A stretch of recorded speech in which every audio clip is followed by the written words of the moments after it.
Sim, eu sou o professor Bairros e no tutorial de hoje nós vamos ver. Nesse tutorial eu vou falar dos modernos transistores de nitreto de galho. O pessoal da Texas chama de GaN. Gostei, vou chamar assim também, pois existe um modelo GaN melhorado. É o transistor do futuro, o transistor Hentech. Ele está sendo usado nos equipamentos de potência, tipo inversores automotivos ou conversores nos geradores eólicos e solares e por aí vai. Sua estrutura é muito interessante e é bom você ficar por dentro para não ser pego de surpresa quando começarem a aparecer por aqui. Vamos lá? Mas antes vamos falar sobre o GaN, que ainda é um transistor recente. A gente sabe pouco sobre ele, e o REMIT é um tipo especial de GaN, e que a gente sabe menos ainda. Vamos começar dizendo que o GaN é um tipo de FET, da mesma família do MOSFET, mas não é feito de silício, e sim de nitreto de galho. Na verdade é uma alternativa ao MOSFET de silício, naquelas aplicações onde precisa trabalhar em altas frequências, acima de MHz. O GaN é rápido, onde a densidade de componentes de potência é grande, o GaN é pequeno e dissipa bem o calor, e naquelas aplicações onde as correntes são elevadas e a eficiência é fator fundamental. O GaN é muito eficiente. Enfim, o GaN é usado naquelas aplicações de eletrônica de potência pesada. Quanto à nomenclatura e ao símbolo do GaN, é muito semelhante ao MOSFET de silício. Os nomes dos terminais também são os mesmos. No GaN também tem gate, drain e source, mas observe bem, o transistor GaN não tem aquele diodo interno, típico do MOSFET, e o canal, observe bem, é fechado. Claro que existe um MOSFET com canal fechado, é um MOSFET de depressão, mas não é muito usado nos circuitos de chaveamento. O GaN também tem parâmetros semelhantes ao MOSFET de silício, e até os componentes parasitas são semelhantes. Então, do ponto de vista prático, os dois são similares, e isso engana muita gente, porque por dentro são muito diferentes. Claro que isso é tópico para outros tutoriais. Hoje em dia, a principal aplicação de GaN não é ele sozinho, mas ele montado em uma estrutura complexa, que é considerado um novo tipo de transistor. Esse é o REMT, Lateral High Electromobility Transistor, que significa qualquer coisa como lateral, alta mobilidade, eletrotransistor. Acho que chamar de REMT é muito melhor, não é mesmo? Mas por que montar o GaN FET numa estrutura complexa dessas?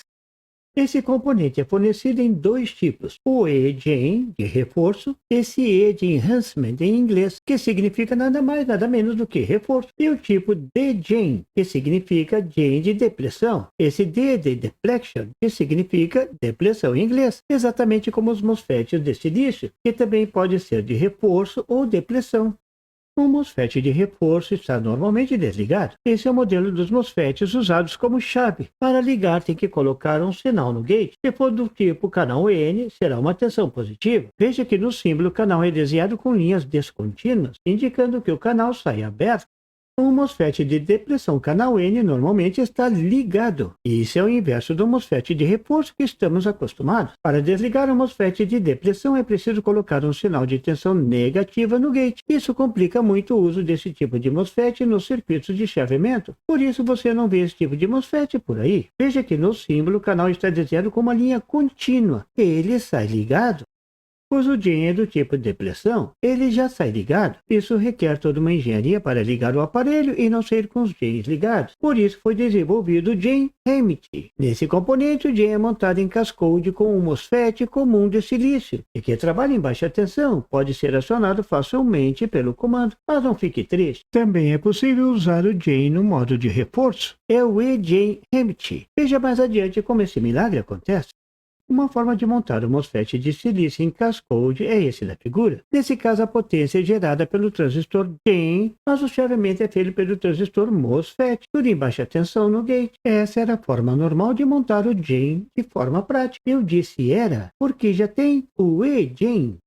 A estrutura mais moderna é o GaN de acionamento direto, que funciona como um GaN de reforço. Nesse tipo, o GaN é desligado quando o MOSFET de silício estiver desligado. Assim fica fácil para o comando habilitar o MOSFET GaN a funcionar somente na hora certa. Por exemplo, ao ligar o equipamento, o comando desliga o MOSFET de silício e o MOSFET GaN fica desabilitado. E mesmo que saia ligado, a corrente não fecha o caminho. Claro, o MOSFET de silício impede isso. Quando o ciclo de acomodação é iniciado, o MOSFET de silício fica ligado sempre, habilitando o GaN a funcionar. E agora o GaN pode ser ligado e desligado direto pelo comando, tudo de forma segura e rápida, tudo dentro desse novo componente chamado REMT. Devo salientar que essa estrutura foi criada pela Texas. Com essa estrutura, o REBIT funciona de forma similar ao MOSFET de silício e o pino de habilitação funciona de forma semelhante ao pino de habilitação das antigas portas lógicas. Para habilitar o REBIT, é só aplicar um sinal positivo no gate. Para desabilitar, é só tirar esse sinal. Uma vez habilitado, os sinais de comutação podem ser aplicados direto no gate do GAIN. O interessante é que esse é um diagrama simplificado. Existe todo um complexo circuito dentro do REBIT, tudo para ligar e desligar o GAIN de forma segura. Não é pouca coisa, e os detalhes desse circuito merecem um tutorial à parte. O material para fazer esse tutorial foi tirado das informações da Texas que eu deixei na descrição. Eu já falei sobre o funcionamento do GAIN aqui nesse canal, malucada, mas vou revisar de forma bem rápida como é construído o GAIN-FET. Afinal, ele é o coração dos REMITs. Um transistor GAIN-FET é formado por um substrato de silício. A base de tudo é sobre o substrato que é construído o restante do GAIN. Logo em seguida vem uma camada com semicondutor de nitreto de galho, o GAIN. Essa camada é sobreposta ao substrato. Essa camada é chamada de buffer. É nessa camada que vai ser formado o canal do GAIN-FET. Acima do buffer tem uma barreira isolante formada por um composto de alumínio e nitreto de galho. O alumínio reage oxidando o nitreto de galho, formando uma camada isolante. Essa camada vai isolar o gate do canal que vai se formar no buffer. Tudo muito parecido com o MOSFET. E claro, teremos um material condutor, normalmente alumínio, para as conexões dos terminais source, gate e dreno. Esses terminais vão ligar o GAIN com o mundo externo, exatamente como um MOSFET de silício.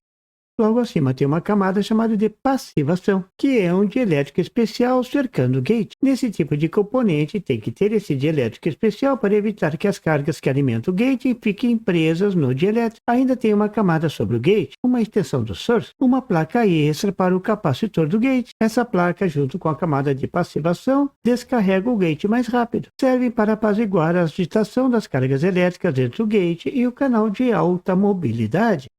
O segredo desse tipo de transistor é a criação de uma fina camada com elétrons de alta mobilidade. Essa camada é chamada de gás de elétrons de duas dimensões, 2DEG, Two-Dimensional Electron Gas. O fato dos elétrons estarem presos em duas dimensões gera uma fina camada altamente condutora. Eu diria que é um canal 2D, altamente condutor, ou de alta mobilidade. É exatamente por esse canal de alta condutividade que a corrente circula entre o dreno e o source. Notar que esse canal se forma naturalmente na superfície do buffer, então ele está sempre ali, ligando o dreno e o source. Esse tipo de GAIN funciona como um GAIN de depressão. Está sempre ligado. Para desligar, tem que polarizar o gate. Note que a mobilidade é alta porque não tem junção PN para ligar e desligar. Esse é o segredo do transistor GAIN-FET. Note que nessa estrutura não tem a junção PN entre o source e o dreno para formar o diodo inversamente polarizado, característica do MOSFET que estamos acostumados a ver. No transistor GAIN também fica fácil aumentar as camadas do semicondutor, então fica fácil construir transistores do tipo GAIN-FET para altas tensões.